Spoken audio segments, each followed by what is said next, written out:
Sejam bem-vindos ao Arretagro, o podcast mais arretado do agro. E vocês perceberam que a gente gostou desse modelo online aqui, né? Com esse modelo a gente consegue falar com mais pessoas, atingir mais técnicos, produtores, quando a distância não permite que a gente fique todos juntos aqui no nosso grandioso estúdio. É verdade, Gabriel. E é o bacana dessa metodologia aí que atende todo mundo, né? É à toa que tá o nosso convidado aí, que o Gabriel vai falar um pouco sobre ele mesmo vai falar sobre ele próprio, que ele não está junto, mas está presente, né? Isso mesmo. E hoje temos de volta, recontratado, Gilson Filho, direto de Mamanguape. E aí, pessoal, chega pra cá, esse Arretagro. Então sejam bem-vindos a mais um episódio. Hoje nós temos o Rafael Moraes. Ele é engenheiro agrônomo, mestre em agronomia, doutorando em agronomia, técnico de campo e produtor rural. Produtor, inclusive, de pitaia, que é o nosso tema do podcast de hoje. Então a gente vai trazer um panorama da fruticultura na Paraíba e falar um pouco da cultura da pitaia, que é uma cultura que aos poucos vem se estabelecendo, vem ganhando novos produtores, novos curiosos, por ser uma fruta exótica. Não tem tanta informação por aí, a gente acaba que se pega com produtores fazendo técnicas inadequadas, produzindo de uma maneira que não é o mais ideal para alcançar aquele ótimo produtivo. E a gente vai bater um papo sobre isso para tirar essas dúvidas e de fato saber se a pitaia ela tem esse mercado todo, ela tem esse preço todo que a gente vê por aí o povo comentando, se é uma fruta que ela pode trazer um retorno financeiro ao produtor, se ela pode ser a cultura principal, se ela pode ser mais uma cultura na sua propriedade. Então seja bem-vindo, Rafael, muito obrigado pela presença, é bacana, esse modelo porque a gente pode estar aí junto com você, mesmo de longe. E para a gente começar, Rafael, eu gostaria que você se apresentasse, contasse um pouco da sua história profissional, da sua história como produtor, de onde você está falando hoje, e aí a gente puxa o barco. Beleza, galera. Obrigadão pelo convite. Eu fico muito feliz de poder participar do podcast de vocês. São colegas de velhos tempos, né? De longa data, né? Então, como o Gabriel bem falou, eu sou Rafael Moraes, eu sou engenheiro agrônomo, técnico agropecuária, técnico agronegócio, mestre em agronomia, vou concluir o doutorado em agronomia e trabalho como técnico de campo com assistência técnica. Sou produtor rural, produzo pitaia e citros, né? No meu caso tangerina. Mas a bola da vez hoje é falar um pouquinho sobre a fruticultura em geral e sobre a pitaia. Então, um abraço para você e eu espero que eu atenda as expectativas. Mas com esse currículo todo é difícil não atender, né? E é bacana. Aí tem diferença da sombra. E é bacana esse papo. Tem um bocado de É bacana plomo, esse né? papo de fruticultura, que a gente chega num tema muito confortável, porque tanto o João quanto o Gilson, eles trabalham e atuaram muito tempo com fruticultura, tanto na parte de técnico de campo, quanto na parte de consultoria. E aí eu acho que a gente vai ter um bate-papo muito técnico, né, Gilson? Com certeza. Inclusive, no nosso estado, a gente tem a nossa segunda cultura mais produzida é o abacaxi, né? Uma fruticultura que está presente e muito forte no nosso estado, né? Exatamente. Pois é, minha gente. A fruticultura no nosso estado ela é muito forte, como o Gilson já disse aí. Eu trabalhei um bom tempo com a banana. A banana também é um carro-chefe aqui no nosso estado. Temos muitos produtores que produzem. Tem uma cidade que tem o nome de Bananeiras, né, em homenagem a essa cultura. Né? E é isso aí. Eu acho que esse podcast vai ser muito legal porque a gente está abordando uma coisa que é nossa. E quando eu digo que é uma coisa que é nossa, é porque realmente esse podcast tem que ser passado para vocês aí, para vocês terem uma noçãozinha do que a nossa Paraíba produz. E ele é muito forte em fruticultura, né? E é isso aí, Gabriel. Bora. E produz bem, né, produz João? Bem. E vale salientar, João, que Produz bem. Produz para mercados externos, para outros estados, Para né? outros países. Para outros países até, né? A gente tem exemplo de empresas aí que já exportam produtos, né? Isso, a gente tem a Coco do Vale, a Doce Mel. O Nordeste em si ele tem um potencial muito grande para a fruticultura. A gente vê que, por exemplo, não aqui na Paraíba, mas se a gente pega o Rio Grande do Norte, é o maior exportador de melão do Brasil. Se a gente chega ali nos polos de Juazeiro e Petrolina, a fruticultura é o carro-chefe e gera milhões de renda para os produtores, para os municípios e para o estado. E Rafael, para a gente começar a entrar um pouco mais na fruticultura, hoje você atende como técnico de campo também, faz consultoria e atende alguns produtores na área de fruticultura. O que você tem observado? Quais são as culturas hoje de maior produção, de maior expressão, não só produtiva, mas aquelas que hoje o pessoal tem buscado para trazer maior retorno financeiro? O que você tem observado no nosso estado? Quais são os potenciais aí para quem trabalha nessa área? Bom, hoje eu estou atuando na área do Brejo paraibano, né, com fruticultura, e lá a gente atende produtores, na maior parte dele produtores de banana, alguns produtores de citros e alguns poucos produtores de maracujá. Se a gente for avaliar a questão do estado, como o estado está posicionado na fruticultura, se a gente for olhar quais são as 10 culturas de maior valor de produção no estado, 5 delas são frutas, né? O abacaxi, como o Gilson falou aí, que a Paraíba é o segundo maior produtor de abacaxi do país. Já foi o primeiro, inclusive? Já foi o primeiro, inclusive. Né? Não, acho que a gente é o terceiro agora, se eu não me engano. Os últimos dados que eu tinha visto é de segundo, mas sempre fica oscilando, né? Aí a gente vai ter a segunda fruta de maior importância de produção na Paraíba é a banana, depois vem coco, mamão, maracujá, fecham aí o grupo dessas 5 frutas que são mais produzidas no estado. O citros, ele aparece também como uma fruta bastante produzida, mas se a gente for colocar a Paraíba no cenário nacional, a gente fica muito aquém do que é produzido de citros lá na região sudeste, no sul-sudeste. Então, aqui vai ser abacaxi, banana, coco, mamão e maracujá como as 5 frutas mais produzidas. Isso não quer dizer que a gente não consiga produzir citros, né? A gente tem ali na região do Brejo, eu estou atendendo Matinhas e Alagoa Nova. Matinhas é famosamente conhecida como a terra da laranja, né? Tem a festa da tangerina. Então, o parque de eventos do município, da cidade, lá chama Parque da Tangerina, ou Parque da Laranja, dependendo de como o pessoal queira chamar. Então, tem todas essas questões. E o produtor consegue trabalhar muito bem essas culturas dentro da nossa realidade, da realidade de clima, da realidade de condição econômica e logística que o estado tem. Bacana, Gilson. E a gente consegue produzir quase na Paraíba toda, se a gente for olhar assim, o nosso mapa.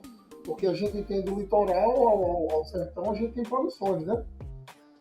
Cada uma. Se a gente for pensar em banana, hein, Gilson? Se a gente for pensar em banana, na ideia que o Gilson está falando, ela que está melhor distribuída em todo o estado. Então, o litoral consegue produzir muito bem banana, principalmente as bananas que precisam de um pouco mais de água, né, que tem uma necessidade hídrica maior, as bananas do grupo Cavendish, que é a banana anã, banana anã-d'água, ou casca verde, aí o nome popular vai variar. No brejo a gente consegue produzir também nas regiões de brejo de altitude, em que existe uma precipitação maior, a gente consegue produzir as bananas do tipo prata, né, geralmente prata e pacovan. E no sertão, o pessoal consegue produzir nas áreas que tem um perímetro irrigado, principalmente em Sousa, como uma cultura secundária até o estabelecimento da cultura do coco. Então, enquanto o coco está crescendo ali na implantação do pomar de coco, faz-se o plantio em consórcio com a banana, né? Essas bananas vão dar uma receita para esse produtor até o coco começar a produzir. É bacana que ele não fica refém de uma cultura tão longa, né? Aí, dependendo do manejo, aí até 5 anos para o produtor começar a tirar o retorno do coco, né? E o pessoal reclama de citro, né? Que com 3 anos a gente começa a colher. Bacana. É interessante porque a gente vê que é o mesmo papo que a gente está tentando mostrar para o pessoal desde o primeiro podcast, né? A Paraíba, ela é um estado reconhecidamente para o resto do Brasil como um estado seco, um estado de semiárido.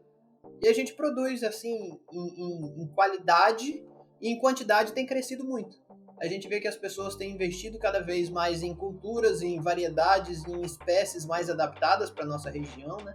E isso acaba que potencializa a nossa produção, trazendo mais qualidade, trazendo mais segurança no plantio, porque muitas vezes a gente já viu produtores que traziam espécies de outras regiões do Brasil para produzir aqui e elas certamente não vão ter o mesmo nível de produção, mas hoje a gente já tem produtores que buscam aquelas culturas ou aquelas espécies, aquelas variedades, aquelas cultivares que já são adaptadas e que conseguem produzir e produzem com qualidade e quantidade.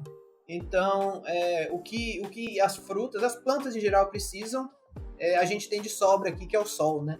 Então, em várias culturas a gente consegue fazer mais colheitas do que o restante do país por conta dessa insolação que a gente tem a mais, né? Muito bem, Gabriel. É bom frisar também que essas frutas que chegam para nós, consumidores aqui, são de produtores nossos, né?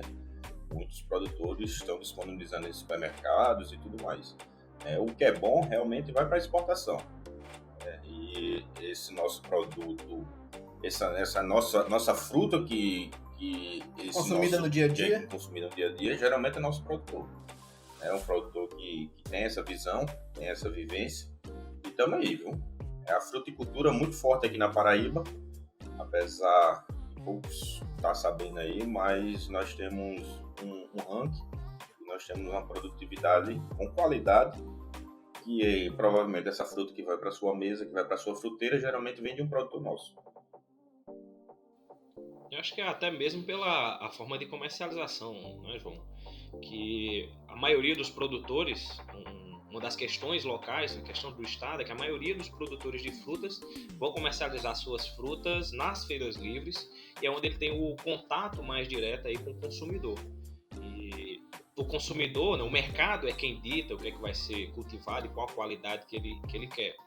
Então, a gente tenta imprimir até outros cultivares, tenta introduzir outros cultivares no estado, mas essa cultivar ela precisa passar pelo crivo da aceitação do consumidor. O consumidor, como foi com a banana Missouri, durante bastante tempo, aqui pelo menos aqui no Brejo Paraibano, tentou-se implantar essa variedade, mas ela produz bem, é resistente às intempéries, às pragas, aos problemas que o fruticultor enfrenta, mas ela não passou pelo crivo da aceitação do mercado. Então o consumidor não gostou da fruta, não se adaptou ao consumo dessa fruta, e aí as áreas passaram a serem retiradas porque o mercado não estava aceitando, não estava absorvendo essa produção. Pegando esse gancho aí, já aconteceu ao contrário com a acerola, né? As variedades que a gente tinha aqui, elas dão muito problema de fungo, casca-mole, aquela mumificação, e a junco, ela veio para resolver todo esse problema. E foi muito bem aceita no mercado. Eu acho que assim, não só na fruticultura, né? Em tudo que hoje você for fazer, seja do agro ou fora do agro, o consumidor é quem manda, né? O cliente, aquela história de o cliente tem razão, ela tem até uma certa verdade nisso, porque você pode ter a melhor produção, a produção mais saudável, se no final das contas o seu consumidor não gostar daquele seu produto, ele vai ficar encalhado, e por mais produtiva que ela seja, você vai ter prejuízo porque você não vende, né? Exatamente, é uma colocação inicial, né? Quando você vai implementar qualquer situação, qualquer cultura, ou até mesmo questão de pecuária, você tem que fazer o estudo de mercado, porque é o que vai garantir de você ainda continuar naquela atividade, né? Então o estudo de mercado é fundamental, e realmente eu concordo com o Rafael aí. Tem realmente ainda algumas culturas ainda pré-existentes, de questão de variedades e tudo mais, por questão do próprio comércio e gosto, né? Gosto local. A cultura do ambiente. A cultura. Muita gente acaba falando de qualquer início de produção, começar lá com uma análise de solo, começar lá com os tratos culturais, um manejo adequado do solo, e às vezes acaba esquecendo da análise do mercado, né? Que é talvez mais importante que todo o resto, né?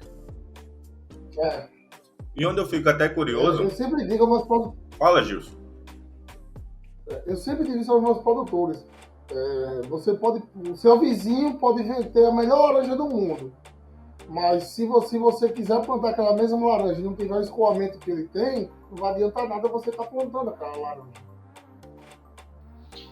Sim, a gente depende também da parte da diversificação, né? Dependendo do produtor, em tentar diversificar um pouco mais a receita dele, mas às vezes nessa tentativa de diversificar, né? A gente como técnico de campo, às vezes a gente tenta diversificar, mas se a gente falhar nessa análise, a gente pode colocar o produtor numa situação, numa sinuca de bico ali, que ele vai ter o produto e não vai conseguir comercializar, buscando diversificação, às vezes ele perdeu parte do seu investimento. Então precisa ser muito bem analisado.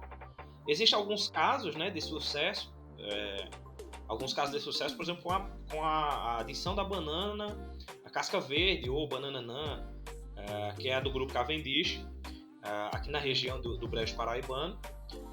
Mas assim, em pouco volume. Eu sempre digo para o produtor, você vai fazer a sua diversificação, mas com cautela, avaliando o mercado, estudando se o mercado vai absorver bem. Se ele der um bom sinal, a gente dá o passo seguinte, aumenta ainda mais a produção, busca melhorar ainda mais a produção.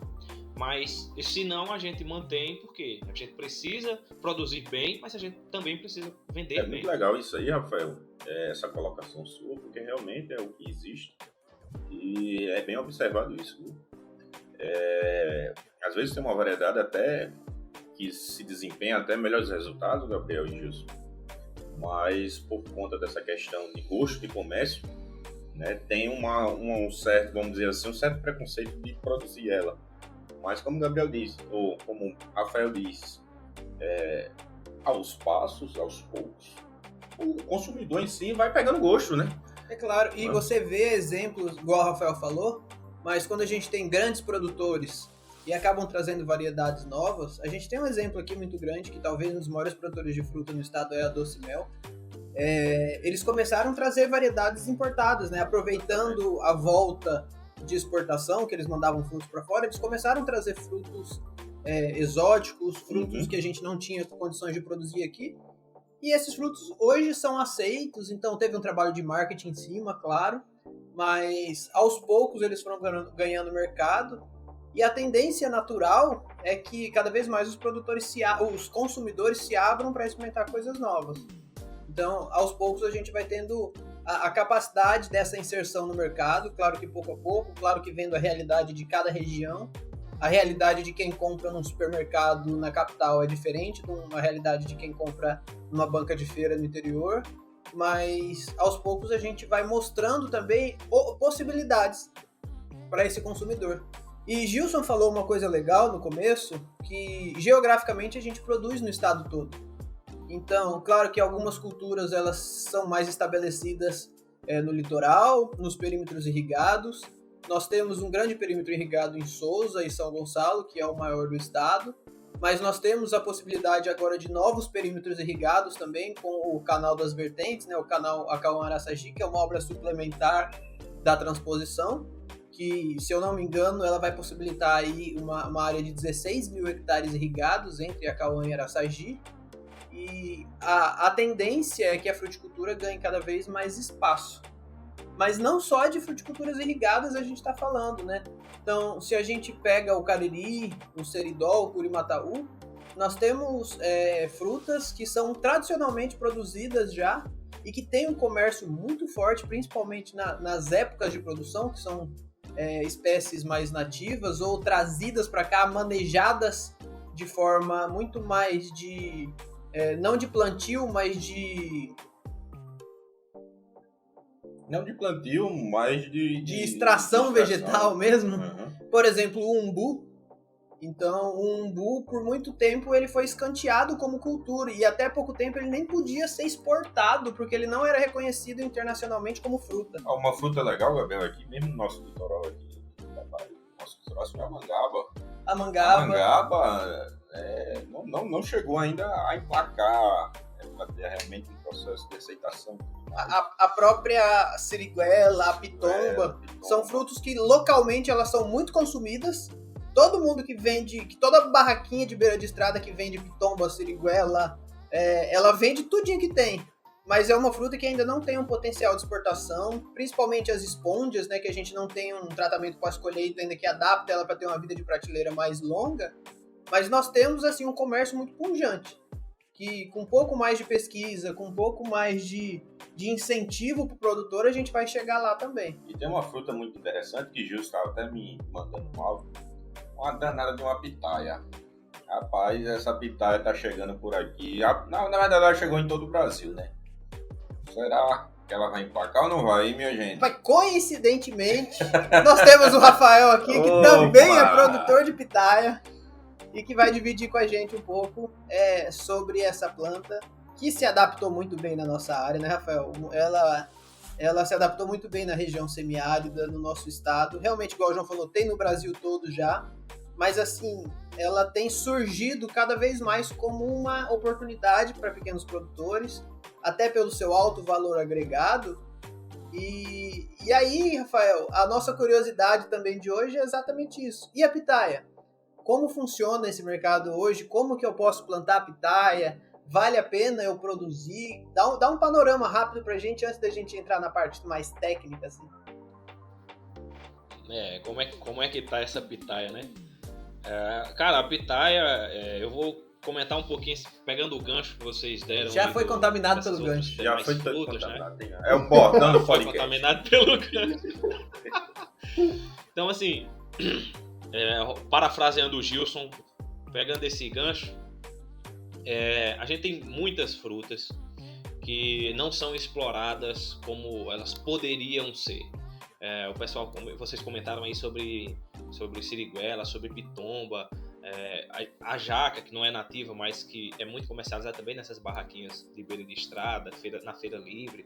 Ela é muito comercializada. Só que a gente não sabe o tamanho desse comércio, porque a gente não consegue obter esses dados. São informações muito superficiais. E a pitaia, por incrível que pareça, é uma planta que já era cultivada nos nossos quintais, nos nossos jardins, nas nossas casas, sítios, só que como uma planta ornamental. Inclusive, o cheiro dela, a flor dela é muito cheirosa. Muito cheirosa, muito bonita, muito vistosa, uma flor grande. Ela é chamada pelo pessoal de Dama da Noite. Existem outras plantas muito parecidas das cactáceas, que tem a flor grande, a flor bonita, muito cheirosa. Geralmente abre à noite. A maioria delas abre do final do dia ao início do outro dia. Então passa a noite toda aberta. Atrai insetos, abelhas, para fazer a polinização. Isso aí varia um pouquinho também do pessoal. Tem gente que gosta, tem gente que não, né? Mas é uma planta que a gente já tinha. Qual a relação direta dessa planta? Não se observava nela um potencial de produção da fruta, do fruto da pitaia, né? A pitaia em si, o nome pitaia, se remete aos frutos dos cactos de forma geral. Então, o fruto do mandacaru, o fruto do cardeiro, o fruto do xique-xique. Isso é novidade para mim. O fruto da coroa de frade. Da palma.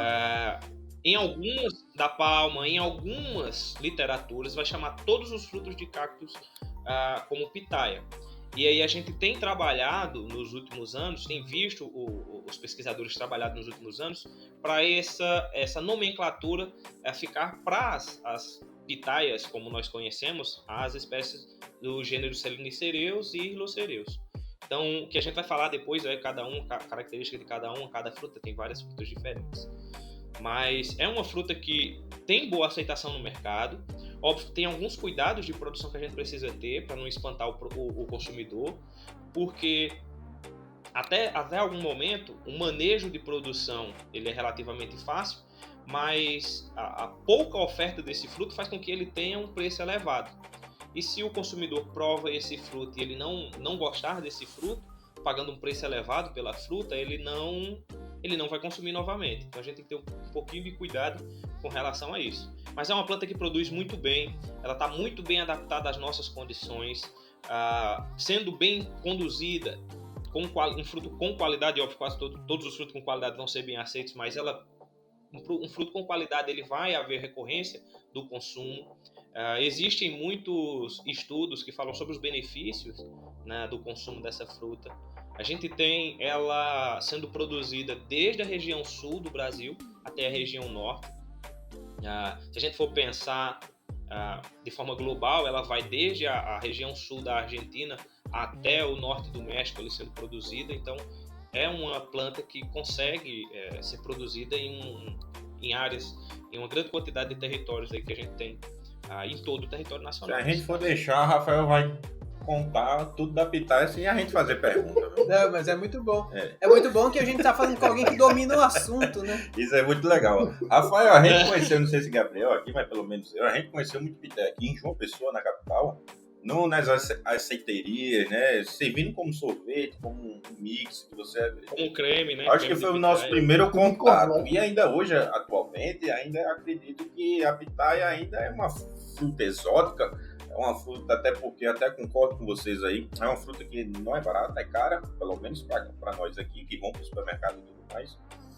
Mas eu acredito que ela deve ter alguns motivos pelo fato de Rafael ter dito, porque não tem muitos produtores, não é isso, Rafael? Então, é uma fruta que está sendo colocada no mercado e tem aí algo em torno de 12, 15 anos em que ela vem sendo mais intensivamente colocada no mercado. Existem outros pesquisadores que trabalham com ela há mais de 20 anos, mas são poucos. Tem um trabalho muito bom da Epagre, né, que é a empresa de extensão rural de Santa Catarina, que trabalha muito bem com a cultura da pitaia. São Paulo é um estado muito forte também na produção de pitaia. O Pará também vem muito forte na produção de pitaia. Existem alguns produtores na região do Tomé-Açu, lá no Pará, que produzem muita pitaia, e eles têm uma certa vantagem em relação a nós, porque ao restante do país, ao Nordeste tem tanto, mas ao restante do país, porque eles têm os dias um pouco mais longos, por causa da posição perto do Equador. A gente no Nordeste também tem começado a trabalhar com pitaia, no Ceará, no Rio Grande do Norte, no Pernambuco e aqui na Paraíba. Além de você hoje, que é produtor aqui na Paraíba, você conhece outros produtores que já estão produzindo comercialmente, assim como você? Ou ainda é uma cultura muito mais assim de experimentação para aquele produtor que está conhecendo a cadeia, quer ter alguns pezinhos ali, mas que não de fato ele comercializa aquela produção? Existem muitos produtores com essas características, né? Produtores que se encantaram pela fruta, tem um sítio, uma chácara, uma pequena áreazinha ali, um quintal grande, que ele possa plantar ali 10, 20, 30 plantas. Essas plantas elas vão dar uma produtividade que muitas vezes ele não consegue consumir, então ele, para não perder esses frutos, ele vai tentar vender para os vizinhos ou para a comunidade ao redor dele ali, não necessariamente participar ativamente do comércio, mas existem outros produtores maiores. A maioria maiores fica um pouco relativo, né? Porque a maioria deles está em torno de 1 hectare, meio hectare no estado. Existem produtores maiores, com mais de 1 hectare cultivadas, mas a maioria dos produtores estão aí nessa margem de meio a 1 hectare. Então, alguns produtores vão testando a cultura para ver se vale a pena, qual é o investimento, está fazendo análise financeira ainda dessa atividade, para saber como que vai ficar os índices econômicos da atividade, se vai dar lucro ou não, qual a margem de lucro. E toda essa parte mais técnica vai ser avaliada, o produtor vai avaliar isso. Ele não vai investir sem fazer essa análise. Muito embora isso seja comum, mas a gente tenta evitar que isso aconteça. Gilson. E até porque ela demora para começar a produzir, né? É isso. Não, nem demora tanto, Gilson. O pessoal, se eu for usar um exemplo do Alisson, que é pesquisador do INSA, ele começou a produzir com 120 dias, ele já tinha pitaia produzindo. Não, mas o volume é pequeno, né? Mas em volume pequeno. Então, uma planta com 120 dias, ela não cresceu o suficiente para produzir em escala comercial. O ideal seja que ela comece a produzir apenas 2 anos após o plantio, que aí você já tem uma formação de copa boa. A planta cresceu o suficiente para dar uma produtividade boa. Mas o produtor começa... a produção de muda é por estaquia, né? Ela acelera, né? Uma clonagem dessas plantas, né? E ela já vai começar produzindo o próximo ciclo da cultura. Gilson, você que atua e atuou muito tempo aqui com fruticultura, acho que desde a sua formação você sempre foi pro lado da fruticultura e hoje já tem uma boa experiência. Você sempre pegou, na parte de fruticultura, produtores muito mais voltados para a cultura do coco, do mamão, da acerola. Em alguns deles, você já observava essa curiosidade pela pitaia? Já chegou a ver produtores que estavam iniciando os testes ali ou ainda não? Não, eu só tive um produtor logo no começo, em 2016 mais ou menos, que me perguntou sobre ela, mas mais por curiosidade. Mas hoje eu tenho um produtor meu que ele trabalha com pitaia, ele tem 0,3 hectares. E aí, Rafael, uma dúvida nossa também, que já que a gente começou a falar de área, você citou alguns exemplos de produtores que têm aí em média 1 hectare. Para quem ainda nunca viu um pé de pitaia, ela é uma cactácea, certo? Então é uma cultura que, por definição, já ela acaba se adaptando muito à nossa região, onde a gente já tem a presença de várias cactáceas produzidas comercialmente. Inclusive, o episódio passado a gente falou basicamente sobre palma, que também é uma cactácea. Ela também pode ser explorada comercialmente como fruto. E a gente vê que nem sempre as cactáceas foram produzidas, foram cultivadas. Elas sempre foram plantadas ali naquele pior espaço da propriedade, onde sobrava, onde ele não dava mais nada, onde ele realmente era aquele espaço que ele não utilizava para uma cultura comercial, uma cultura que ele já tinha como principal na propriedade. Com a pitaia, ela é assim também, ou você tem visto o pessoal já intensificando essa produção, buscando fazer um tratamento correto, um manejo adequado, para de fato ser um produtor de pitaia? As áreas que eu visitei já de pitaia, elas já têm passado desse pensamento, já não é mais o que acontece, né? Então, as áreas já são selecionadas, uma área melhor, um solo mais fértil, mais profundo, melhor drenado, para que a cultura se estabeleça de forma melhor e venha a dar seu máximo potencial.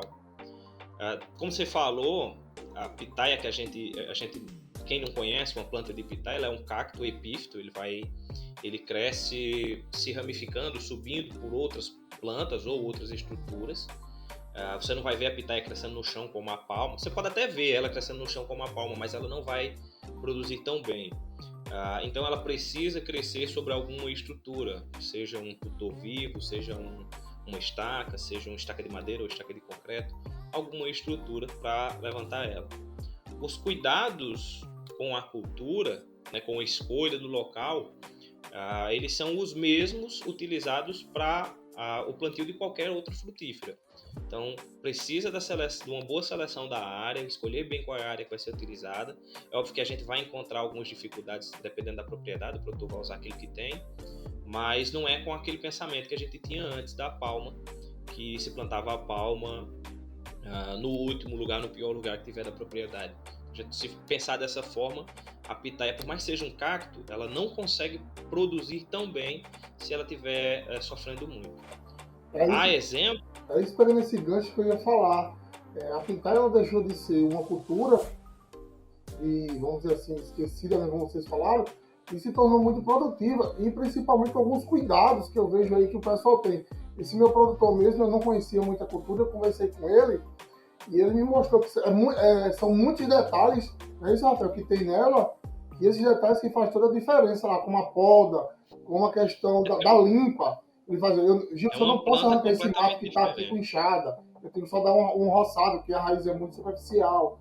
Eu vi muito essas características. E aí, Rafael? É uma planta muito diferente. Aí, Rafael, eu queria chegar num ponto também, que por ser uma cultura relativamente nova, comparada com outras que a gente já produz há 100 anos, 200 anos, a gente não tem uma literatura muito forte sobre ela. A gente estudando um pouquinho antes de vir conversar com você, até pra gente não chegar sem saber de nada, eu vi que, por exemplo, nós não temos nenhuma recomendação de adubação para a cultura da pitaia ainda. Então, eu acredito que tudo ainda está sendo experimentado, tudo ainda está sendo pesquisado.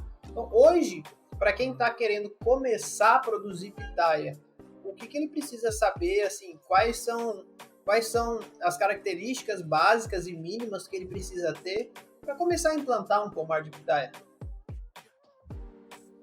Boa. Gabriel, ela é uma cultura que não tem tanto material assim disponível. De 2019 para cá tem sido lançado alguns materiais, né, alguns textos. Tem um livro do pessoal da UFLA, tem alguns manuais da Embrapa, de algumas unidades da Embrapa. que falam sobre a pitaia, um pouquinho cada um com suas características regionais, trazendo um pouquinho de informação das características regionais, né? A gente está num país continental, então as características regionais influenciam muito. Mas quando o produtor ou quando o agricultor ele for pensar em produzir pitaia, ele tem que se atentar a pelo menos essas informações. Qual tipo de fruta eu estou produzindo, qual espécie ou cultivar eu estou produzindo, se ela é autofértil ou não, ou seja, se ela faz a autopolinização ou não, ou se ela não consegue se autopolinizar, e também que estrutura de manejo eu vou montar para manejar essa minha cultura. Se o manejo vai ser orgânico, se o manejo vai ser agroecológico, se o manejo vai ser convencional. Então ele precisa se atentar para essas informações. A pitaia cultivada da forma como eu fiz, ela tem um valor inicial, de implantação inicial, bem elevado. A gente precisa de estrutura física, bastante estrutura física, para implantar a pitaia. A gente tem conseguido trabalhar com outros métodos para baixar um pouco esse custo, mas ele precisa também fazer uma avaliação financeira do quanto que ele vai investir naquela área, porque o investimento inicial é bem elevado, praticamente comparado com o que é com o maracujá, por exemplo. A gente precisa construir uma boa estrutura para fazer a produção dessa. Ô, Rafael, eu achei legal quando você colocou essa colocação de polinização. Ela não consegue se autofecundar, mas a pitaia, né, eu acredito que deve ser igual ao mandacaru. A flor dela se abre à noite. Me fala um pouquinho aí como é que se procede essa polinização aí, já que é à noite, como é que isso funciona? Deve ter uns agentes polinizadores aí responsáveis. Em poucas horas, né? É engraçada essa ideia. É uma flor, como o Gil está falando, poucas horas, né? É uma flor que ela fica aberta só durante a noite, em torno de 12 a 15 horas de antese, né? De 12 a 15 horas de abertura floral.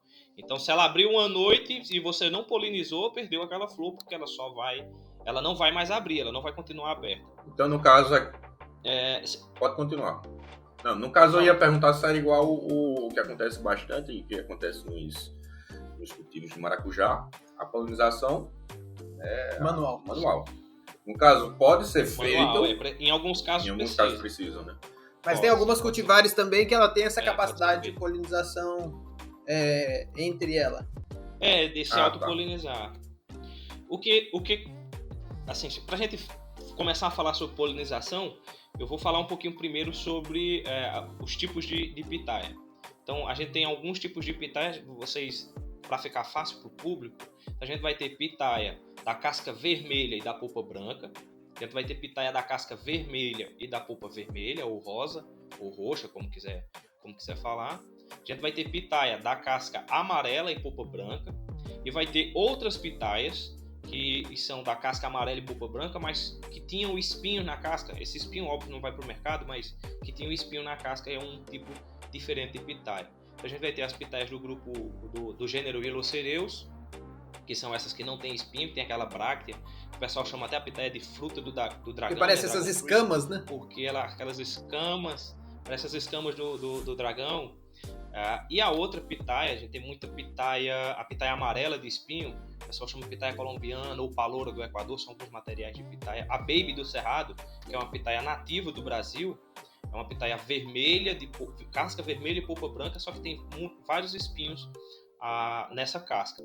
Então são pitaias diferentes que a gente tem inúmeras espécies aí, algo em torno de 7 ou 8 espécies que podem ser cultivadas.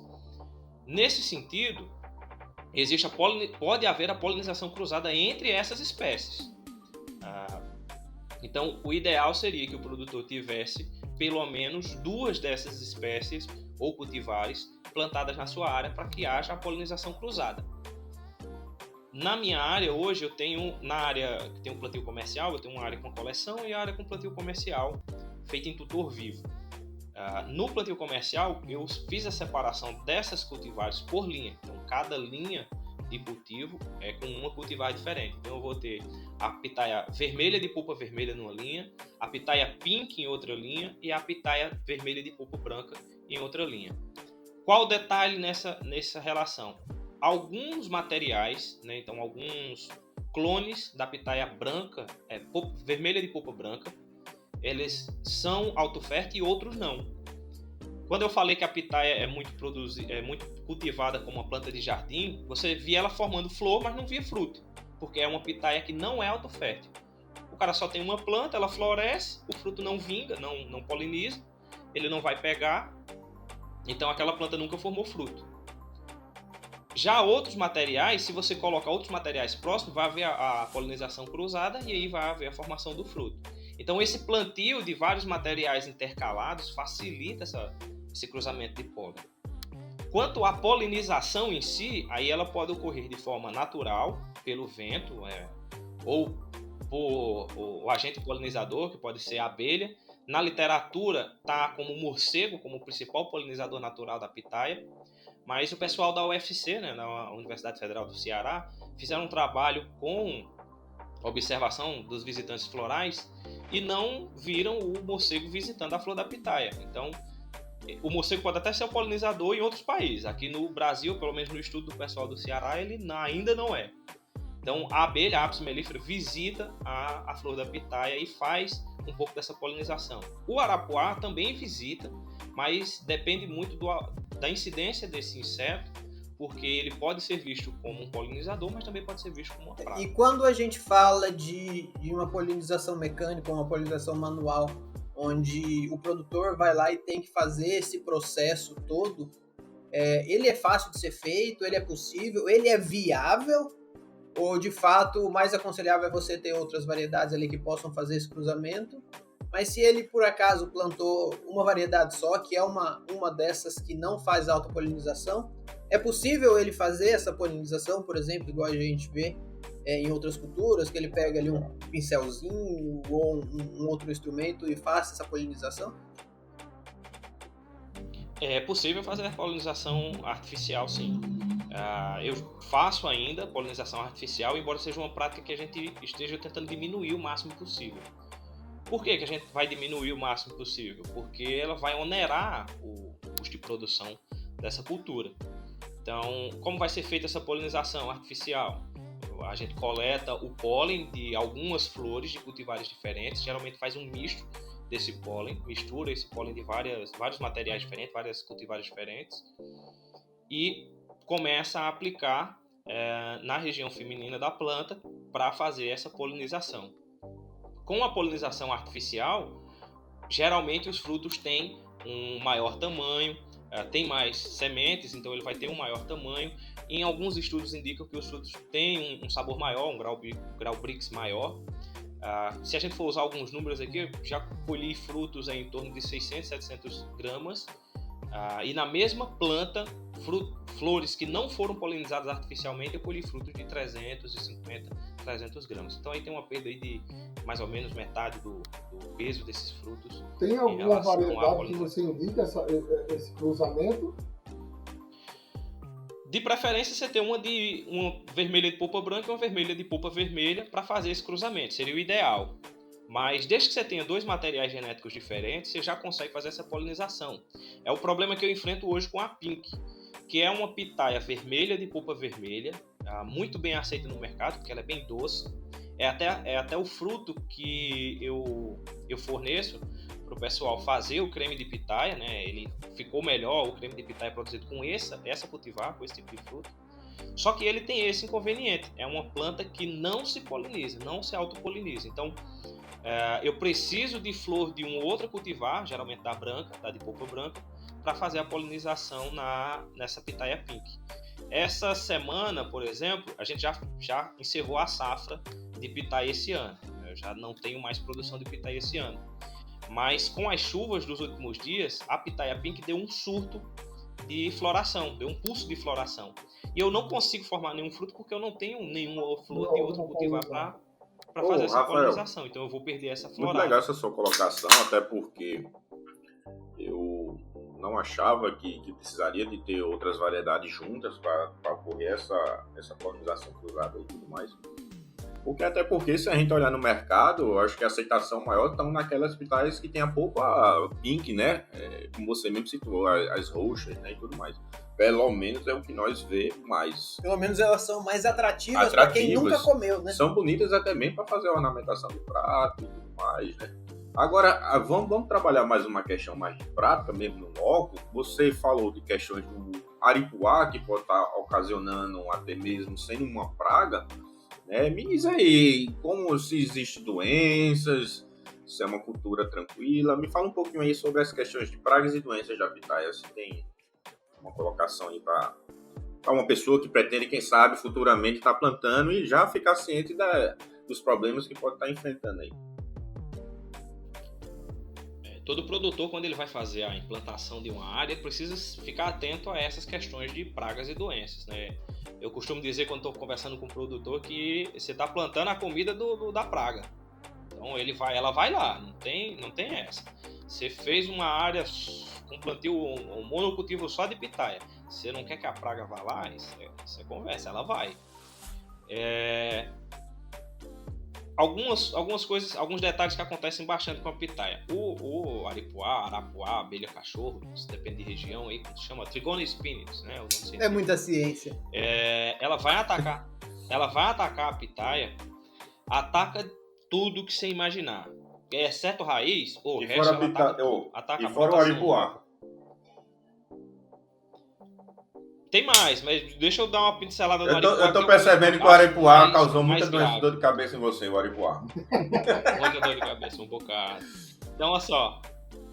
O aripuá, ele ataca tanto a brotação nova, ele ataca os cladódios velhos, em um ataque muito severo, ele chega a atacar os cladódios mais velhos. Ele ataca o botão floral em formação, porque o botão floral tem um nectário, ele vai exudar um néctar açucarado e o aripuá vai lá consumir esse produto, esse material, esse recurso que a planta oferece. O botão floral em formação, o aripuá faz também, ele destrói, ele forrageia um pouco o botão floral. A flor aberta, o arapuá faz o pilhamento do pólen, ele vai lá roubar o pólen, levar e não faz polinização. Então, acidentalmente, ele pode trocar esse material na flor, mas o interesse dele não é esse, é ir buscar o pólen. E o fruto, tanto verde quanto maduro, ele também é atacado pelo aripuá.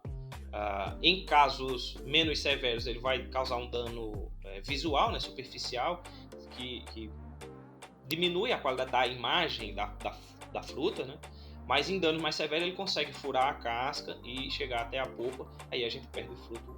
E vale salientar que o controle do aripuá tem que ter muito cuidado. Se volta não tem controle, na verdade. Né? Tem produtores que querem utilizar inseticida, mas tem que lembrar que a gente tem os insetos polinizadores que podem acabar prejudicando eles. O que eu vi do controle do aripuá é você localizar as colmeias e destruí-las. Até mesmo mas aí a gente tem um entrave nessa relação. Então, até mesmo o uso de repelentes, a gente já usou o limoneno como repelente e vai inibir também o aparecimento do uso da apis, por exemplo. A gente tem um problema quanto a essa questão da destruição das colmeias, né, que a gente não deveria fazer, não pode fazer essa destruição das colmeias. Então, o que seria o ideal para o controle do aripuá? O plantio de plantas iscas. São plantas que são mais atrativas para o aripuá do que a pitaia. E eu não consegui estabelecer nenhuma planta isca ainda na área.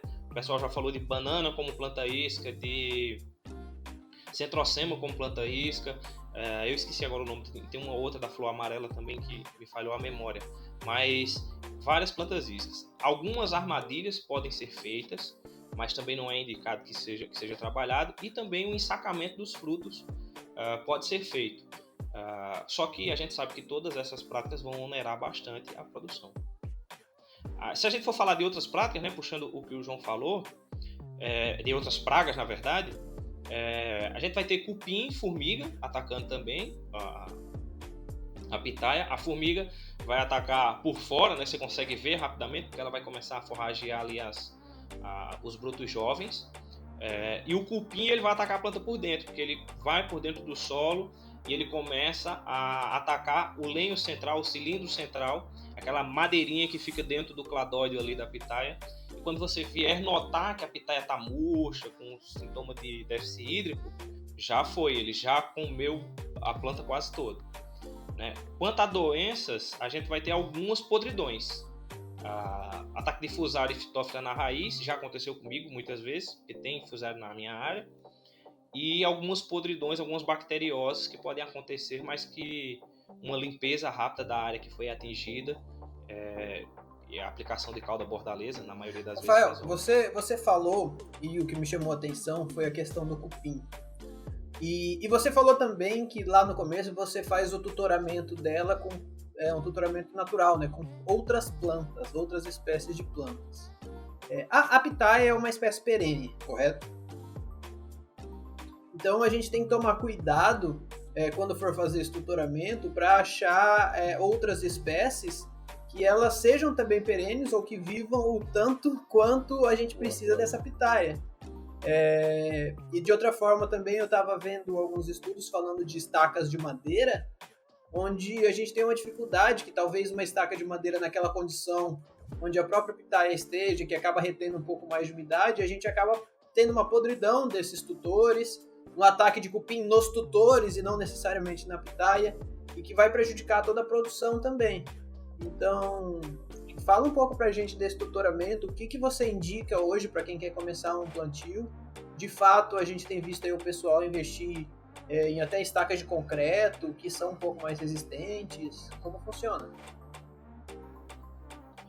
O tutoramento da pitaia, ele vai estar com algumas características que a gente precisa pensar, nessa que você falou, né, da duração desse material, né, porque o pomar, o interessante é que ele vive aí pelo menos uns 15 anos, né, para a gente ter ele produtivo.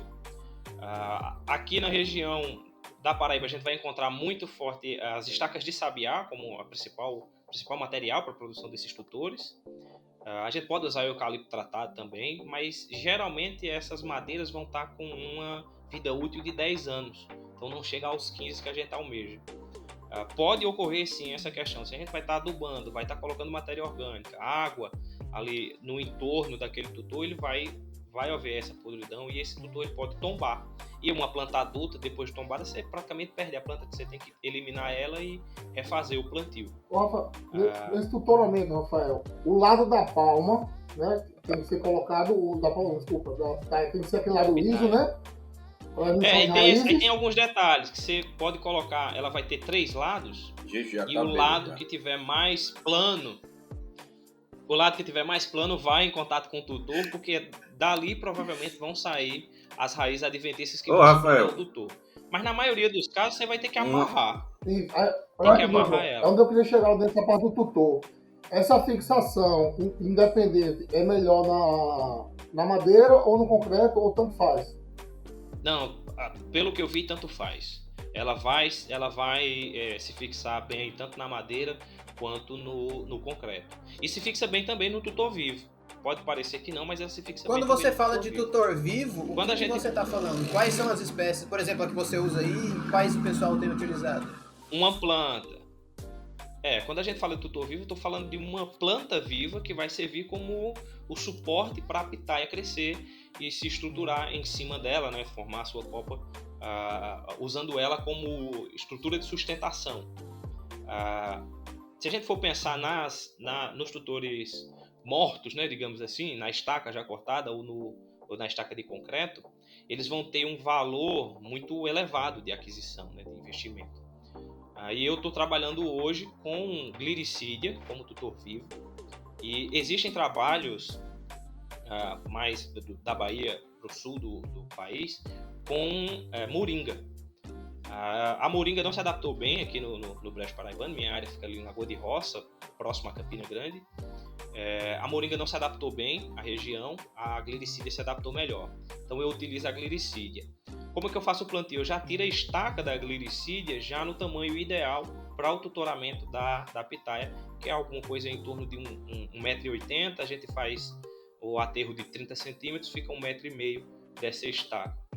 A gliricídia, obviamente, ela precisa pegar, né? Ela precisa enraizar. Ela tem um índice de pega muito bom. Então, muito poucas estacas vão morrer nesse processo.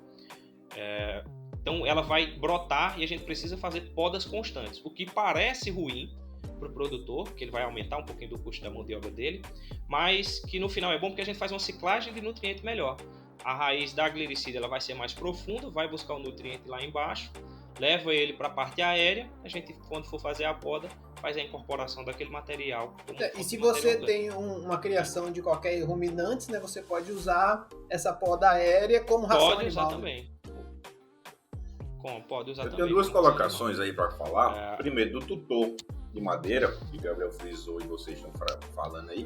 Mas uma possibilidade de manter esse tutor mais tempo, né, é você colocar numa garrafa PET, né, porque aquele plástico vai estar protegendo aquela madeira e você pode estar enterrando, né? Você pode estar utilizando essa questão ambiental, utilizando essas garrafas PET, cortando, servindo como uma proteção para evitar que a umidade do solo, vamos dizer naquela assim, base do tutor. naquela base do tutor. Então é uma possibilidade. Uma outra questão que eu achei interessante, aquecido, tem né, aquecido para ficar bem justinho, né? E uma outra questão que você falou aí desse tutor vivo, né? Rafael, é interessante porque é uma cactácea, mas eu vi casos aí que a pitaia se dá muito bem com sombra, né? Ela não é uma planta assim que gosta muito de sol intenso nela, né? Tem esses detalhes, né? Que tem que ser. Uma planta de subbosque. É uma planta de subbosque, né? Uma planta que vive, ela cresce sobre a copa de outras plantas, né? Naturalmente. Então ela consegue produzir muito bem ainda em sombreamento. Em tutores convencionais, digamos assim, né, os de madeira e de concreto, existem alguns trabalhos com sombreamento. O pessoal lá no Pernambuco trabalha com uma taxa de sombreamento de 50%, 70%, dependendo da condição. E a pitaia consegue produzir muito bem mesmo em sombreamento. Com o tutor vivo, a gente tem esse sombreamento de forma natural, mas há necessidade de fazer podas e tem que ter cuidado com essa poda para evitar que haja queimadura nos cladóides da pitaia, porque em um determinado momento ela está sob a sombra e você vai fazer a poda e vai expor essa planta a pleno sol de forma muito brusca. Então tem que ter um pouquinho de cuidado aí na hora de fazer essa poda do tutor vivo. Rafael, e já que você está falando de poda, a gente, por ser uma frutífera, a gente também tem que ter um manejo de poda na própria pitaia. Existe esse manejo de poda? Ou de fato eu posso deixar ela crescendo de maneira desordenada e ela vai se adaptando ao tutor e a sua funcionalidade permanece? A gente precisa fazer uma poda para potencializar a produção dessa pitaia, né? Aumentar ainda mais o poder de produção dela. A planta ela vai ser conduzida até a altura de formação da copa, né? Como eu falei do tutor, em torno de 1,5 m. Isso depende muito do tutor. De 1,30 m a 1,5 m, mais ou menos. Tentar conduzir essa planta em haste única, né? Só uma brotação subindo até atingir essa altura. Por quê? Se houver brotações laterais, elas vão roubar nutrientes da planta ali, né? Teoricamente, vão roubar um pouquinho de nutrientes da planta que vai ser destinado para um galho, um cladóide ali que vai ser retirado. Então, fazer essa poda o mais cedo possível para que essa planta chegue no topo do tutor, né? Seja o tutor de madeira, seja de concreto ou o tutor vivo. Quando essa planta chega em cima, aí existem duas práticas que geralmente são feitas. Ou se espera essa planta crescer, algo em torno aí de 20, 30 centímetros acima desse ponto do tutor e espera aquele cladóide maturar. Aí faz o corte desse cladóide para que haja brotações laterais. Você tira a gema apical dele. E existem alguns produtores que dobram. Tira a gema apical, corta, ela vai subir aqui, você vai corta ela e aqui vão sair novas brotações. E existem alguns outros produtores que deixam o galho crescer e ele, quando chegar no topo, ele vai dobrar por cima do topo do tutor, né? Seja o tutor vivo ou não. E aí, nessa curvatura que o cladóide faz, estimula o surgimento de brotações. Eu já testei essas duas formas de condução, de poda, na verdade, e as duas apresentam resultados eficientes. Então, dá para fazer qualquer uma das duas, e os resultados são satisfatórios. Um outro tipo de poda que pode ser feito são as podas de limpeza, para retirar galhos mortos, galhos velhos ou doentes e galhos que já produziram muito. Então, a gente vê aí, se procurar imagens no Google sobre pitaia, você vai ver um galho cheio de frutos, com várias flores, vários frutos. Esses galhos dificilmente ficam para a próxima safra, porque eles já produziram muito e vão estar com as reservas bem baixas. Então, são ramos que precisam ser o galho seria o nome um pouco incorreto, mas são ramos que precisam ser retirados dessa planta para favorecer o surgimento de novas brotações e essas novas brotações formarem a safra. Então eu não posso deixar... Rafael, é correto... Pode falar, Gilson. Não é correto afirmar que nessas podas a gente tem que ter cuidado para não fazer os cortes em bisés, para não acumular água, não é isso? Fungos, bactérias? Depende muito da posição do ramo, Gil. Se, assim, pessoal, é porque o pessoal sem imagem fica difícil, mas da pitaia. Se o pessoal olhar para um galho de pitaia, em algum ponto ele vai ter algo como se fosse um entrenó. Então ele vai ter uma parada do pulso de crescimento, vai formar um pequeno nozinho, uma região mais estreita, e depois ele vai ter um novo pulso de crescimento. Se as podas forem feitas naquela região mais estreita, né, ele não precisa tanto desse cuidado, porque é uma área de contato muito pequena. Mas se a poda for feita no meio do cladóide, aí você precisa ter um pouquinho de cuidado com a posição que esse cladóide vai ficar, se é voltado para cima. E é necessário passar algum tipo de produto, vezes, uma calda bordaleza ou algo depois? Na maioria das vezes a gente usa calda bordaleza ou só a calda de cal às vezes resolve. Existe a possibilidade de se utilizar alguns produtos fungicidas nesse sentido, mas como a pitaia ela não tem nenhuma recomendação, né, não tem nenhum registro, né, o pessoal se usa da cultura com um manejo fitossanitário insuficiente, com informações fitossanitárias, se não me engano, informações sanitárias insuficientes, né? Então pode-se adaptar o uso de outros produtos para a pitaia, muito embora isso precisa ser feito com muito cuidado. Eu vi o pessoal utilizando o toxalacetato e cobre, né? Pode ser utilizado, mas aí você precisa ir testando aos poucos, porque a gente não sabe muito bem o que vai acontecer com a planta, né? Então a gente vai testando ao longo do tempo. O ideal é que quanto mais natural a gente puder trabalhar. Vamos falar um pouquinho agora da comercialização dela, que eu fiquei curioso, porque na verdade como é um fruto novo chegando, como é que você é um produtor, Rafael, provavelmente eu acho que você já deve ter vendido suas unidades aí, como é que o comércio está aceitando? É por peso? É por unidade? Me fala aí uma abrangência geral do comércio e da aceitação desse público da Paraíba, né, Gabriel? Aproveitando esse gancho. Os frutos, igual a gente até perguntou, os frutos de polpa branca, de casca amarela, de polpa valor, pink, né? polpa vermelha, existe uma diferença de aceitação pelo público? Assim, igual a gente até comentou, na nossa cabeça de leigo, de consumidor, se eu visse uma fruta branca e uma fruta roxa, rosa, pink, indiretamente a gente vai acabar querendo pegar a rosa, né? A vermelha, aquela que chama mais atenção. A gente já associa a pitaia como aquela fruta e tudo. E na prática desse comércio, como que funciona? E o preço, viu? É bom frisar o preço, até porque vai que tem produtor querendo concorrer com você, né? Aí vai que se interessa. Criando a concorrência. Eu acho que aqui João provou lá foi a de polpa branca. Eu provei as duas, Rafael. Mas parece que, dependendo da variedade, tem uma questão de doçura, né? Tem um brix diferente de uma da outra. Então, assim, aí tem muita questão da opinião pessoal do consumidor, né? Do paladar dele, qual que ele prefere. Ambas as pitaias vão ter uma doçura muito boa, tem um sabor leve. Elas não são frutas que têm um sabor tão marcante como a gente geralmente usa como comparação à manga. É uma fruta que tem um sabor muito marcante. A pitaia tem um sabor mais leve, ela pode ser doce, rica em fibra, rica em vitamina C, mas afrodisíaca, né? Eu não sei porque João sempre cai pra esse lado.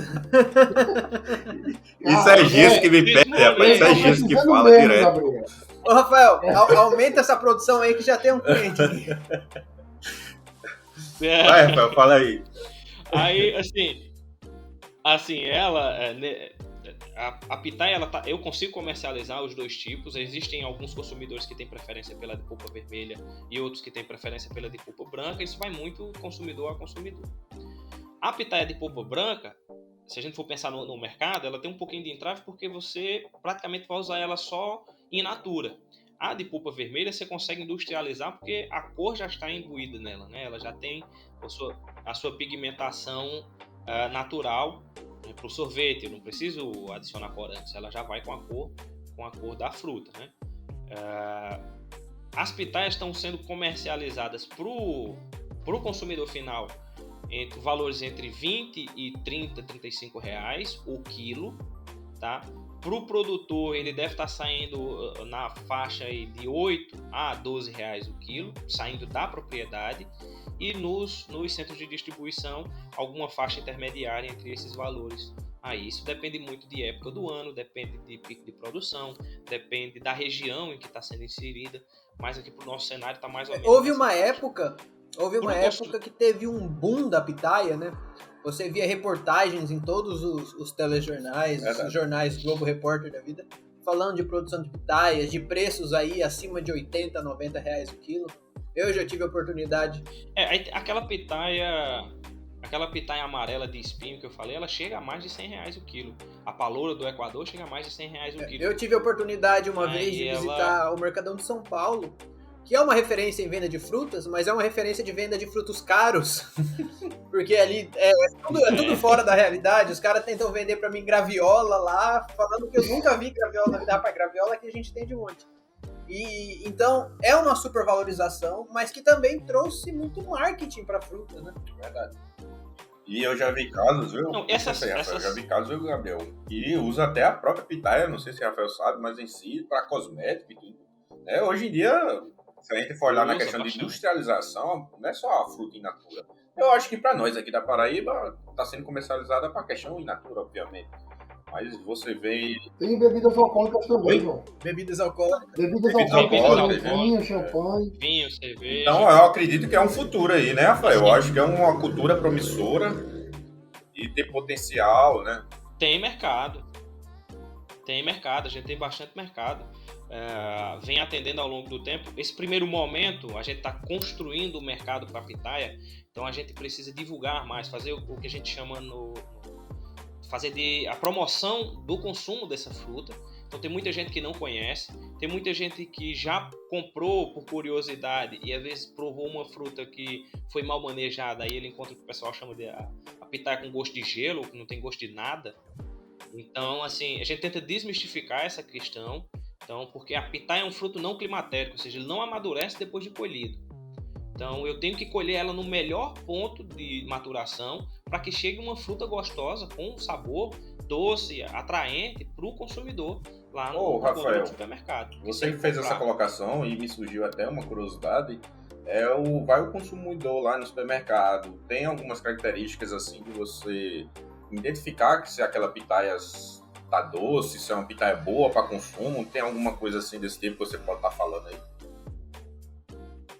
O quanto mais fresco, mais fresco, mais tipo, tem algumas características visuais, vamos dizer assim? Você vai tentar ver essa... Dá para fazer um pouquinho de característica visual nela. É uma fruta que não tá muito murcha, que vai ficar um pequeno pedacinho do cladóide ali no corte da colheita. Se aquele pedacinho do cladóide ele não tá muito murcho, se as brácteas não estão muito murchas. As brácteas, você fala, as escamas. As brácteas são aquelas escamas que tem na fruta, né? Em alguns casos ela vai estar, dependendo do cultivar, ela vai estar ou vermelha ou com a pontinha esverdeada. Então, se ela não está muito murcha, muito amarelada, geralmente é uma fruta que foi colhida recentemente. Mesmo colhida verde, ela ainda forma um pouquinho de pigmentação da casca. Então, ela muda de cor, ela fica vermelhinha. Então, isso engana um pouco o consumidor. Mas, se a gente tendo um contato um pouquinho mais próximo com o consumidor, a gente consegue entregar o fruto na melhor qualidade possível. E pegando o gancho dessa comercialização, gente, esse meu produtor, ele produz exclusivamente para um supermercado de Mari, tá? Ele fechou uma parceria com esse supermercado, tudo que ele produz, ele já tem a comercialização dele lá dentro, e por fora ele leva alguns que ele tem um banco na feira. Ele montou uma clientela com um valor mais agregado ali. Então, daí você vê como é o potencial, né? Então, ele primeiro buscou o mercado, viu que tinha um mercado ali para ele, e aí começou a investir. E ele vem aumentando, né? Porque, como o Rafael falou no começo, tem um custo muito elevado na implantação, tá? Então, o que foi que ele fez? Ele começou pequeno para aprender todo o manejo, e quando começou a dominar um pouco o manejo, ele está ampliando. Isso eu acho também que serve de dica para as pessoas que querem começar, né? Não é assim, Rafael, mais ou menos? Eu tenho feito parecido né? A minha clientela hoje, eu faço a ponte direto com o consumidor final. Então não tem atravessador, não tem supermercado, não tenho a banca da feira para fazer essa ponte. Então eu faço por delivery a página do Instagram ou pelo WhatsApp. Qual que é a página do Instagram? Eu faço as entregas, né? A página do Instagram é Pitaia da Roça. Então, nós vamos deixar aqui na descrição do vídeo para vocês seguirem e poder comprar também. Muito bacana. Então, lá a gente faz um pouco da comercialização, atualmente atendendo ali na região de Campina Grande, muito por causa da questão do transporte ali, né, para fazer esses atendimentos, essas entregas. E o que eu tenho geralmente comentado com o pessoal é que eu não estou vendendo só a fruta, estou vendendo a experiência de consumo da pitaia. Porque você está refém da escolha adequada do fruto lá na gôndola, né, enquanto eu tento entregar para você, eu busco entregar para você o melhor fruto possível, com o melhor ponto de colheita. Muitas vezes o pessoal pede, faz a encomenda, eu estou com o fruto no pé ainda, na planta lá, eu vou colher e entrego ele no dia que foi colhido. Isso dá uma diferença muito grande na experiência que o consumidor vai ter. É óbvio que isso não pode ser generalizado, né? Se o cara que for produzir 1 a 2 hectares de pitaia, ele vai tirar aí de 10 a 20 toneladas por hectare pitaia por ano, em torno de 10 a 20 toneladas por hectare ano. Ele pode fazer mais ou menos uma produção nesse nível. Não dá para ele fazer esse tipo de comércio tão íntimo com o consumidor final, mas se ele tiver um pouquinho de cuidado no manejo, na hora da colheita e nos tratos pós-colheita, né, que a gente sabe que faz muita diferença, aí ele vai entregar um fruto de boa qualidade. Rafael, e eu hoje, se eu quero começar a produzir pitaia, comercialmente eu posso produzir ela tanto por semente quanto pelo clone, pela estaca, né? Pelos cladódios dela. É viável eu comprar essa semente, eu comprar um fruto e retirar essa semente? Ou o tempo que ela demora para se desenvolver não vale a pena e eu vou buscar alguém que me forneça os próprios cladódios, já as estaquinhas, que são os clones dessas plantas? É melhor você começar pela estaquia, né? Pela produção de mudas, pela produção vegetativa de mudas, pela estaquia. É possível que você faça a produção de mudas por sementes, mas você vai passar pelo período de juvenilidade da planta.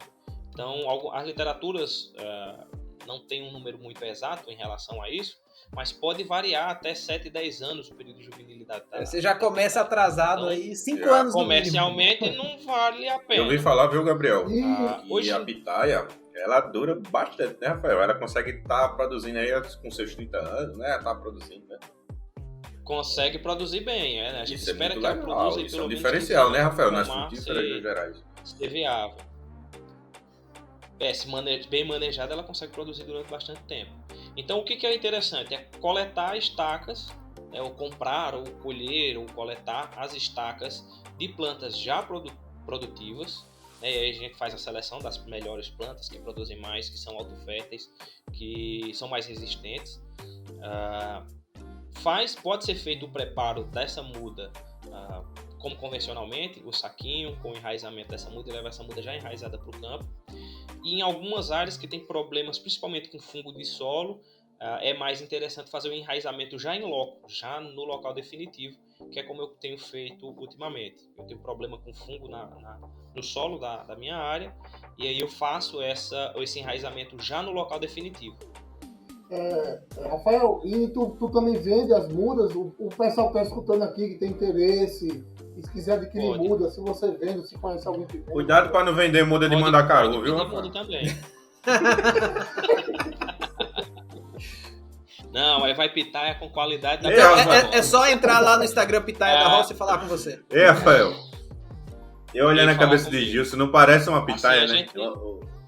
Olha direitinho. Parece um fruto do mandacaru, assim, bem lisinho, não tem bráctea não. Ó. Igualzinho, pô. Bem ovalzinho. Vou ficar de lado, João, pra tu ver melhor. É uma pitaia todinha, não tem como não. Essa época do ano, pessoal, foi encerrada a safra e essa época do ano a gente começa a fazer o manejo de poda e a partir do manejo de poda a gente começa a fazer a seleção dos melhores cladóides que podem se tornar mudas, e a gente começa a comercialização de mudas. Então, o pessoal que quiser começar pode entrar em contato para a gente ver, fazer a análise dos pedidos e trabalhar principalmente com as variedades autoférteis. Eu tenho evitado trabalhar agora, depois que aprendi a duras custas, com variedades que não são autoférteis, tá? Mas a gente faz as indicações, faz as recomendações, faz consultoria para o pessoal começar um cultivo de pitaia sem sofrer o que a gente sofreu lá no início, quando a gente começou a plantar meio sem saber o que estava fazendo. Vai usando informações de outras culturas até... Você falou aí que acabou a safra esse ano. A pitaia, ela dá somente uma safra por ano? Só uma safra por ano. A safra geralmente começa no final de um ano para o início do outro, no período do verão. Então, as safras que eu estou conseguindo atingir, elas estão iniciando em novembro e indo até março, abril do ano seguinte. Então, a gente já parou na safra do 2021-22. Então, tanto é que eu comentei lá sobre o último curso de floração da Pink, lá eu não vou conseguir fazer a polinização porque eu não tenho flores das outras pitaias. Então, deve voltar a floração por volta de outubro, novembro. Ô, Rafael, uma curiosidade que surgiu agora, a questão, as suas pitaias sequeira ou como é? Irrigado? Tem condição? Dá um panorama geral nessa questão de água aí, as exigências hídricas dela. Tem estrutura de irrigação, o que está faltando é água, na verdade, né? O ano passado, como o pessoal bem sabe, foi um ano bem difícil para acúmulo de água nos reservatórios, né? Então, um ano com a precipitação muito baixa, os reservatórios chegaram a pontos críticos, né? Muitos reservatórios secaram lá na região também. Então, tem estrutura para irrigação, a gente ficou um pouquinho com um entrave na questão da água.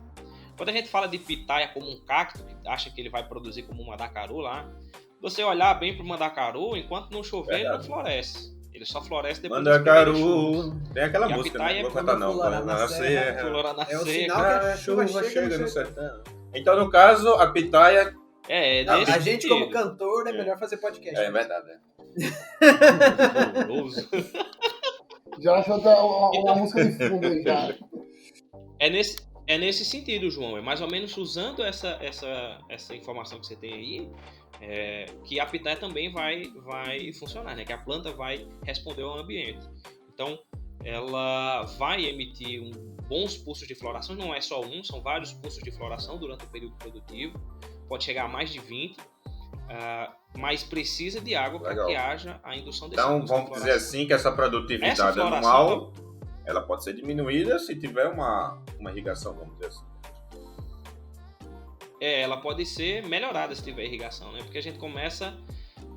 um dos principais fatores da indução da floração da pitaia é o fotoperíodo, né? O tamanho do dia. Então, quanto tempo de luz essa planta vai receber? Então, no período do verão, o dia fica mais longo e a noite fica mais curta, a pitaia começa a florescer. Então, se houver água o suficiente para ela induzir esse florescimento, se tiver as condições, aí ela vai florescer, se a gente conseguir dar essas condições no momento adequado. A gente pode até quebrar um pouquinho burlar um pouquinho o metabolismo da planta e fazer a iluminação artificial, mas nos moldes de Brasil hoje, iluminação artificial fica muito cara e oneraria demais. Bacana, Rafael. Show de bola. Rafael, a gente tá chegando a quase 1h20 de podcast. Talvez seja o nosso maior podcast até agora. E é bacana porque o papo, ele flui naturalmente, assim. É uma área que você domina, é uma área que você gosta. É uma área que a gente tinha muita curiosidade, porque é uma produção que nenhum de nós domina. Apesar de todo mundo aqui trabalhar, apesar de todo mundo aqui estar em campo, não é uma cultura que a gente tem intimidade. E é uma cultura que desperta a atenção, desperta a atratividade, tanto pela maneira que ela se apresenta, quanto por todo aquele mito que surgiu em torno dela, né? Dos preços exorbitantes, de todo mundo correndo para plantar. E pra gente, a gente percebeu aqui nessa conversa que ela é uma opção, e uma baita de uma opção para a nossa região, para Paraíba em si. Ela pode trazer um valor agregado muito alto, e ela pode ser uma cultura a mais para você produzir na sua propriedade, que você vai ter uma comercialização. Quando você tem uma comercialização com valores atrativos, com uma produção razoavelmente fácil. A gente não tem, pelo que a gente percebeu aqui, nenhum segredo, nenhum tratamento específico, nenhum manejo diferente de outras culturas. Então, hoje, como agora técnico de campo, engenheiro agrônomo, e não só como produtor, você é aquele que recomenda para aqueles seus produtores que tem área, que tem espaço, que tem interesse, você mostra para eles que é viável, você incentiva essa produção também? Não, porque ele não quer ter concorrência. Não, eu duvido. Não, mas eu duvido mesmo, ele não é desse. Não, Tem recomendado sim, João. Tem recomendado sim, pessoal. A gente tem, óbvio, os produtores, principalmente alguns mais resistentes, né, às inovações tecnológicas, eles ficam com o pé atrás sobre a cultura, olhando estranho para ela. Mas a gente tem colocado alguns para testar pequenas áreas, com 10, 20 plantas, para o cara ver como é que a pitaia se desenvolve na área dele, ele fazendo o manejo devagarzinho, para ele ter o incentivo de começar a produzir, para montar a sua própria área produtiva de pitaia. Então a gente tem comentado, alguns dos produtores que eu atendo já têm instalado pequenas áreas de pitaia, assim, para ir conhecendo um pouquinho mais da cultura. Não vão com tanta dedicação não, mas estão instalando. Outros produtores já se interessam mais, já vão com mais afinco e buscam estudar por conta própria. Às vezes vem com dúvidas que eu nem tive ainda e o cara já aconteceu uma situação inusitada e a gente vai lá estudar, ver o que foi que aconteceu, para a gente dar a melhor resposta possível para ele. Então a gente consegue colocar essa cultura um pouquinho mais no cenário regional, no cenário estadual, para que lá na frente a gente consiga ver ela apontando aí nos indicadores de produção. Bacana, Rafael. Eu acho que dando já minhas palavras finais aí, porque o podcast já está se encerrando. Gabriel, foi muito bacana, apesar de ter já rolando aí um dos maiores podcasts da gente, mas a gente falou de tudo um pouco, né?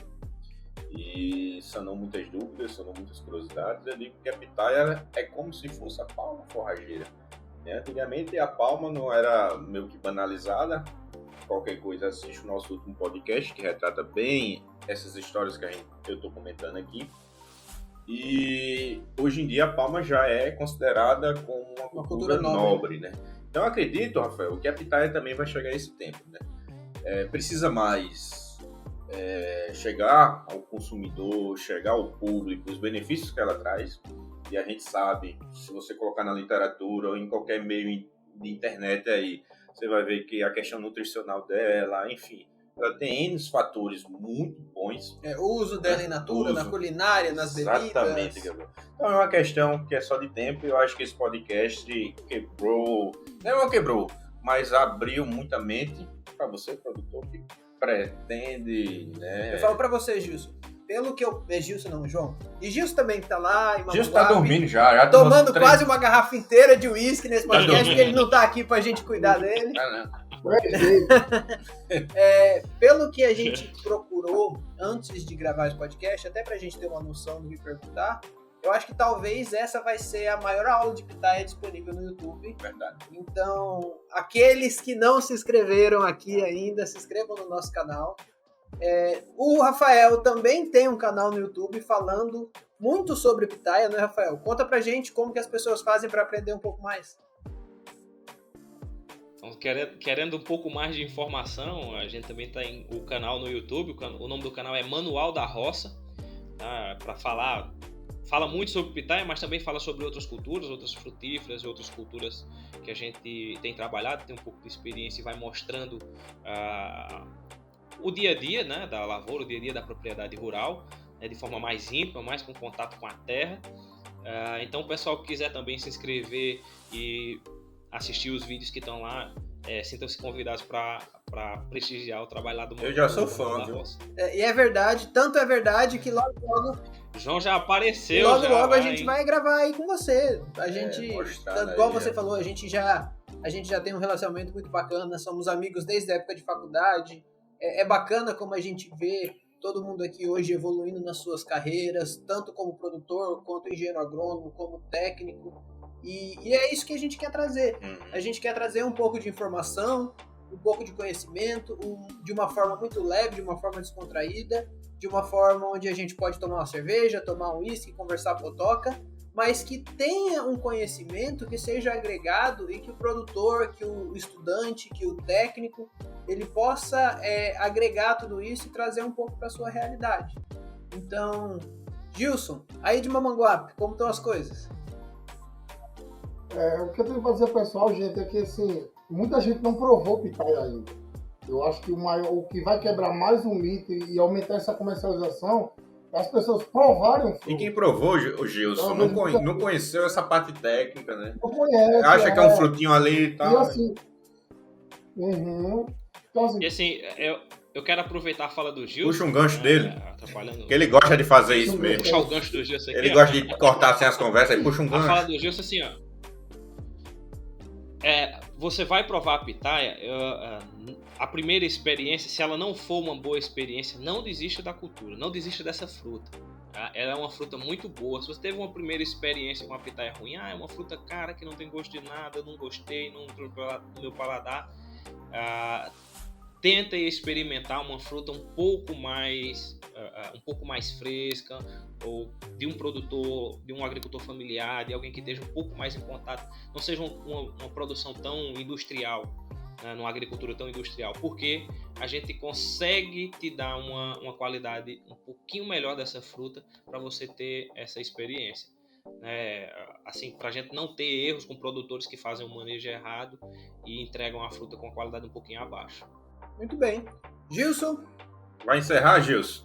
Mas minhas palavras foram aquelas, essa dica é essa mesmo. Agradecer a Rafael e parabenizar também a ele pela experiência que ele conseguiu compartilhar aqui com a gente e dizer ao pessoal, os ouvintes da gente aí, que provem.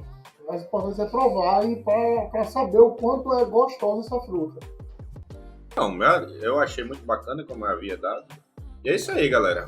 Valeu, assista o nosso podcast. Se inscreva, né, meu amigo? Se inscreva. Rafael, muito obrigado, Rafael. Agradecer o pessoal pelo convite. Foi muito bacana. A gente pôde trazer uma novidade para muitos produtores. Eu, particularmente, conhecia muito pouco. Já provei da fruta, já provei tanto da rosa quanto da branca. Achei muito saborosa. E a rosinha é gostosa. É gostosa. E a branca também é boa. E logo, logo a gente vai estar fazendo um drink de pitaia aqui, tomando uma. E brigadão, um abraço. Eu que agradeço, você, toda a sua família. Eu que agradeço, pessoal, pelo convite. Vocês estão em Lagoa de Roça, não é verdade? Hoje eu tô morando em Remígio. Mas a propriedade? Tô morando em Remígio, Mas a propriedade é em Lagoa de Roça. Então, gente... Aí a gente faz essa ponte aqui, essa área, a gente consegue cobrir toda essa área. Bem pertinho. Então, vocês que assistiram até aqui e aprenderam tudo de pitaia e não se inscreveu no canal, é uma sacanagem, né? Se inscreve no canal, siga a gente no Instagram, no TikTok. Não vou nem mais falar TikTok, me tá uma vergonha. Eu nem tô mais postando nada. Se você quer ouvir fora do YouTube, ouvir no carro enquanto trabalha, nós estamos no Spotify, no Deezer, no Google Podcasts, no Apple Podcasts, no Anchor. E vai também seguir o canal do Rafael, vai seguir o YouTube do Rafael, vai seguir ele no Instagram e vai aprender tudo sobre pitaia, vai comprar Pitaia da Roça. Manual da Roça no YouTube, Pitaia da Roça no Instagram. A gente vai deixar tudo escritinho aqui embaixo. E muito obrigado, foi a Retagra. Valeu, gente. show.